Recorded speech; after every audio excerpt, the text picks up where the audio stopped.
Now we have a breaking news coming in your visuals. You can see that the Prime Minister has returned to the country after a 2-day visit of Austria, and before that his visit to Russia as well.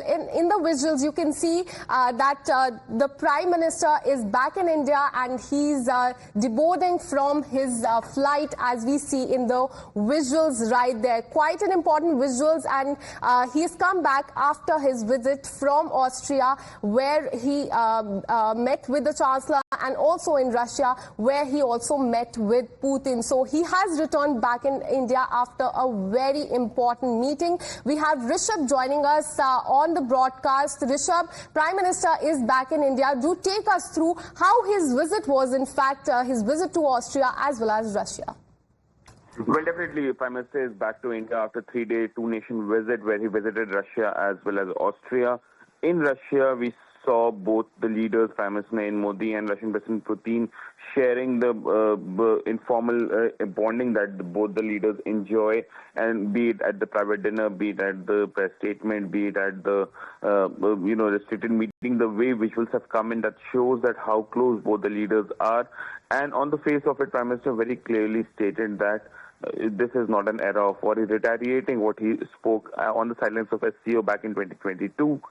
Prime Minister also went on to say that solutions cannot be found on battlefields. So in a way, very clear, categorically is sending out a message to Russia as well that the Ukraine conflict needs to end. Ceasefire, cessation of violence is imminent, and India believes that everything should be solved by diplomacy and dialogue. Apart from that, in Austria, remember, Prime Minister Narendra Modi was visiting after 41 years. The last Indian Prime Minister to visit Austria was 1983, Indira Gandhi. Since then, no Prime Minister had visited Austria.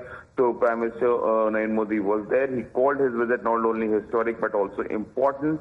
We saw him meeting the President, the Chancellor, and others in Austria, even at the diaspora, even toward the end of the visit. He spoke at length about his government, India, and how India perceives its diaspora. And remember, diaspora has been the soft part of India, a soft part that also dictates India's diplomacy at times, and that is something that India has been flexing worldwide. And be it in Austria, where we have a 31,000 strong Indian diaspora, majorly coming in from Kerala and Punjab. Prime Minister spoke at length, spoke out his heart about what's happening in India and how things are happening in India. At the end of it, Prime Minister is back in India after a successful two-nation visit. Well, absolutely, Rishabh. Prime Minister is finally back in India. And in Austria yesterday, he spoke about the peace talks. He said that this is not the era of war. And this holds a lot of significance, especially after his visit to Russia. Do tell us more about this comment by the Prime Minister. Well, definitely. If we talk about the community event, the way Prime Minister spoke and how, the way he has gone ahead and spoken about a lot of issues, a host of issues. He went on to talk about his government as well and how his government is working in the country. He spoke about how after 6 decades, almost 6 decades, there is a party that got a third consecutive mandate. He also spoke about, different laws, different bills that his government has brought in, different welfare schemes that his government has brought in.